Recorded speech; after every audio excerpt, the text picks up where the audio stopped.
to those who aren't. So that is one area. We've already devoted millions and millions and millions of dollars to the mayor's office and their mental health reform. This mayor is doing a lot in that area. But just what we're trying to do specifically in our office is create programs that are excellent and really something that you'd be proud of, and hopefully the best that there is today. It's going to be like salt, like one day it's good for you, one day it's bad for you. So maybe in 10 years we'll learn that the programs we're offering today aren't the gold standard, and then we'll hopefully evolve to something else. But really, sort of my mission before I leave this job is to try and recreate the great services that are out there in this system that we have now that we have the resources to do it. As far as your question about the tension between whether to treat young adults and adolescents as children or as adults, I think the tension is between what race those children are. If we look at like the media coverage of Ferguson and how the media portrayed the African Americans who were revolting against what happened with the shooting, the police shootings, they were portrayed as thugs and wild animals just going crazy. But when you look at the coverage of one of those athletic schools who lost the Final Four and they tear up their college and they're just kids behaving badly because of their race. So the tension, I don't think, is so much in how should we treat them, it's how they are portrayed. And when it comes to African Americans, they are portrayed in a particular manner that's real negative. And when it comes to white Americans, they're portrayed differently. So the issue of race plays a huge part in this tension. And that's what I was alluding at, that these stigmas need to be dealt with on how we portray different people. I think that's the issue with it. It's not so much what do we do, it's how they're portrayed in the media. And then not just the media, but politicians do the same thing with the welfare queens and who is deserving of public assistance and who isn't. It's all about race. Yes. I have the privilege of working with young people, some who have been incarcerated and some who have been affected by the criminal justice system more indirectly through their family. And they are brilliant and creative and powerful and capable in tremendous ways.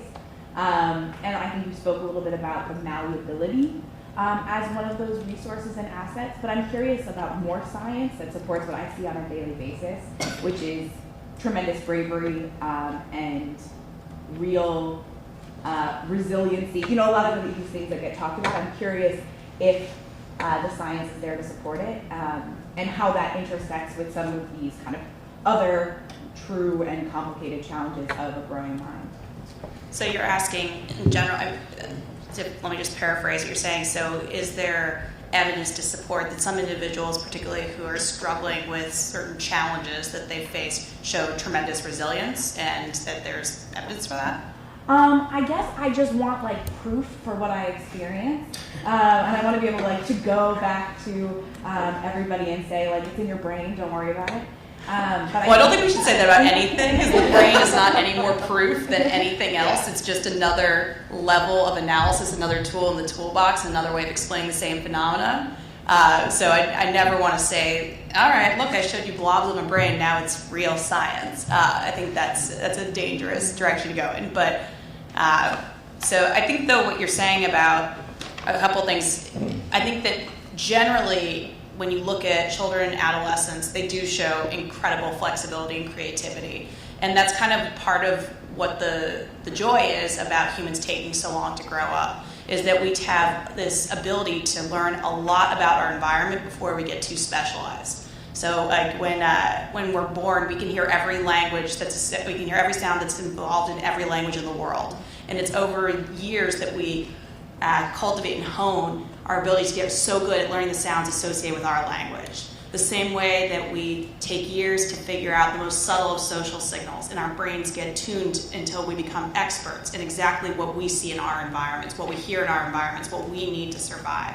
And so what's cool about childhood and adolescence in general is this time when you're still trying a million different strategies. You haven't just settled on one thing. You haven't just settled on one approach, which is often why children and adolescents outperform adults on having to be problem solvers in creative ways. We walk around having these fixed expectations about how the world is going to look, and they don't have that baggage. I think also when talking about people who've encountered profound stressors in their lives, from disrupted families, from their own individual experiences, and I tried to speak to this a little bit, but limited time, there's a tremendous amount of variety in how people respond to that challenge. We're just beginning to understand why people are so variable and how they respond to it. But what's interesting, I sort of suggested that there's some people who show that when people experience stress early in life, sometimes they grow up a little bit faster in certain ways. It seems like there actually are some protective benefits to that.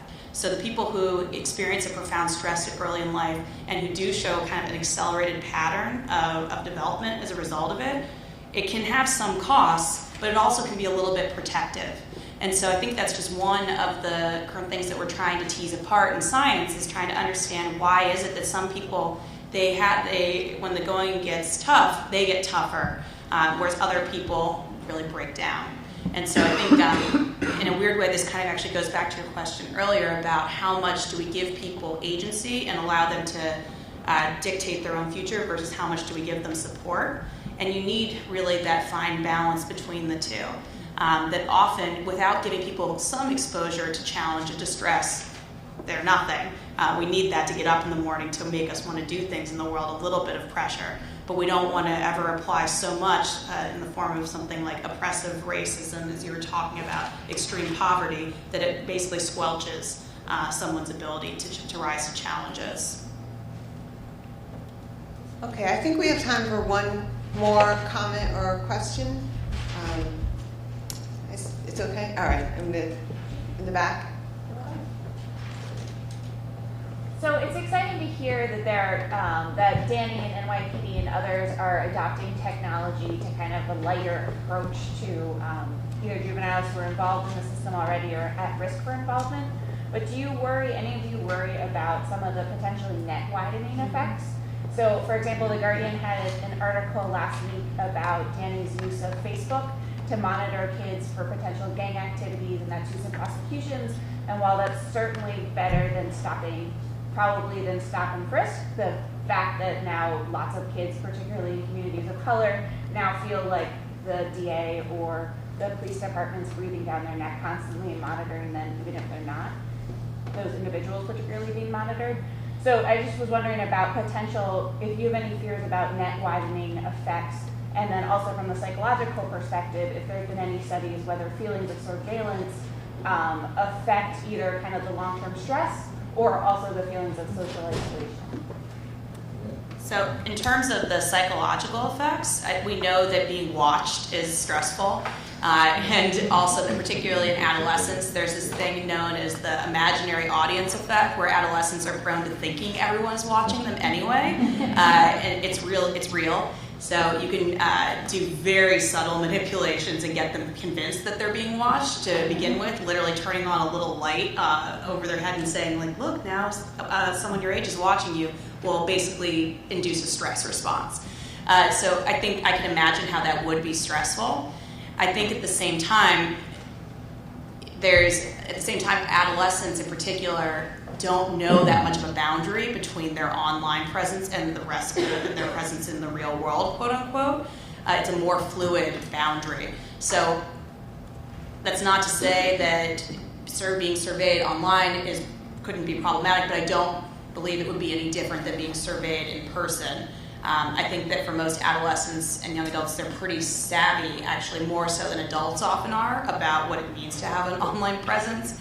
And to them, the boundary between those two worlds of existence aren't that different. So it's a broader question of what's the impact of being surveyed all the time.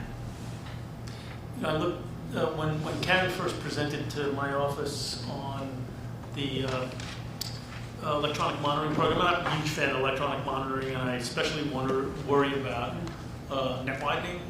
But when they said it was for young people who have been in Rikers for a week or more, there's just not that many young people in Rikers for a week or more that don't need some serious shit to happen, right? Now, whether that's an electronic, I mean, this thing is way more than just, it's like pats you on the back when you show up to court on time, you go to school, get your little button, you know, kids like the things, whatever they are, right? Emojis, smiley face little emojis. stuff like that, right? So there's more positive nudges in this thing than there is just surveillance. Everybody's got one of these anyway. And if people who stay more than a week stay 6 months at Rikers, and they're in for serious stuff. Maybe every once in a while there's a lightweight in there that would have bailed out anyway, but that's going to be this much net widening, and a whole bunch of people are going to get out for violent offenses that wouldn't have got out. Personally, after she presented, I was sleeping easy. It's 6 months, but it's 6 months. I mean, think about, it's like junior year. It's like you miss all of junior year. Yeah. I mean, when you get to be my age, I can't remember if something was 5 years ago or 3 years ago or 10 years ago. I know it was sometime in the past.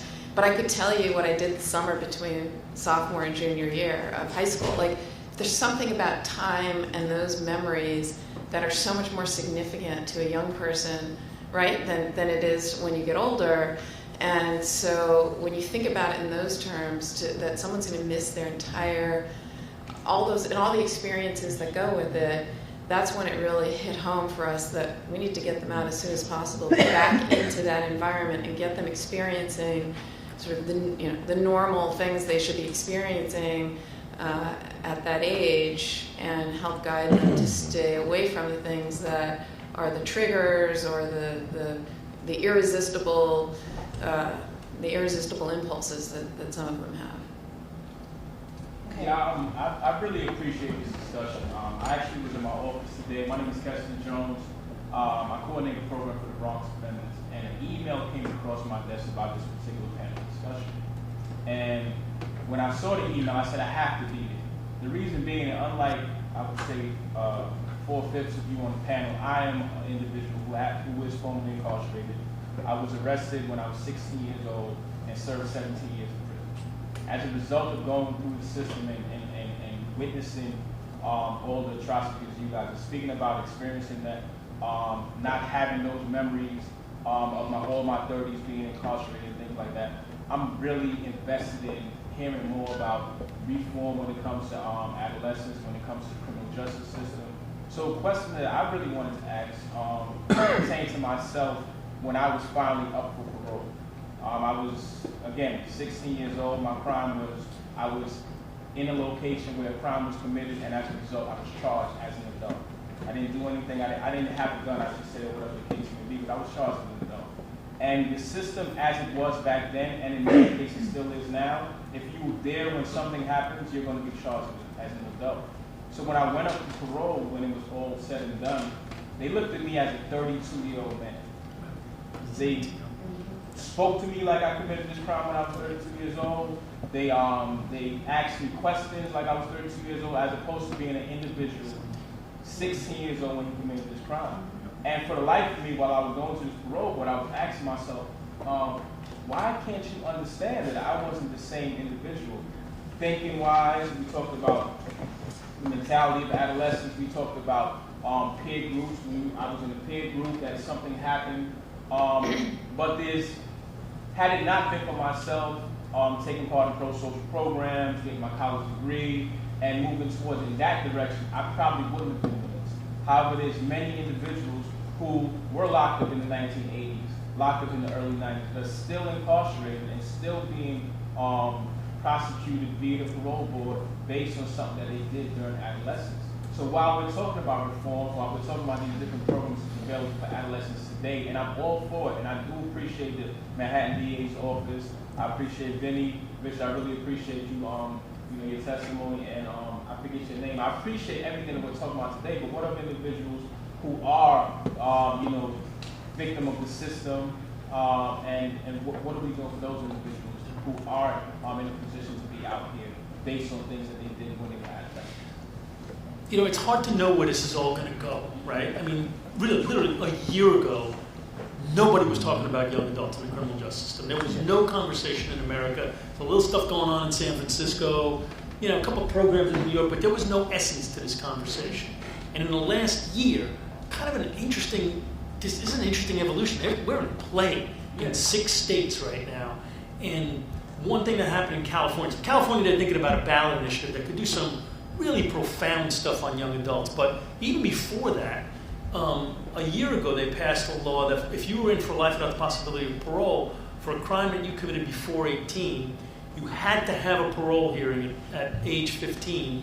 And in that process, the parole board had to give great weight to your youthfulness when you committed the crime. And then so that passed. 400 guys got paroled, and Jerry Brown signed off on their parole, right? And then a year later, they raised it to 23. So now, if you have committed your crime before the age of 23 and your life without, you're getting a parole hearing at 15 years, and they have to give great weight to your youthfulness. It's essentially presumptive parole at 15 years. And will that happen in New York? I don't know. Maybe New York will come up with a different idea, but it's sort of an interesting time right now, because if we could sort of bring some of these ideas together and almost create a marketplace for them, and in some respects package them as a young adult construct, you could imagine at every stage, from the very first moment of arrest to the last day of parole, of coming up with a more developmentally appropriate system. And we can have that conversation now in a way that we couldn't have had it a year ago. And I just want to add, because Vinny's too modest, the reason we're having the conversation today and we couldn't a year ago is because Vinny has been the one who's bringing this to everybody's attention. He's talks and talks and talks to the point where you have to listen to him. But he's so convincing, and he even took us, and I'm basically a career prosecutor, so he took us on a field trip to Europe to see how other people are doing it and show us and set up these amazing meetings with different courts and individuals who are really much more progressive. So I think he deserves a lot of credit for changing the conversation and really is going to transform a lot of people's lives.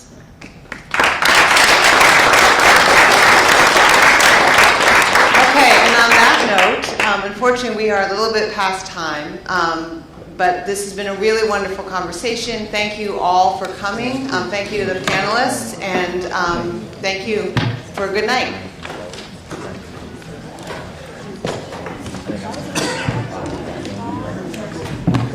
I'm sorry?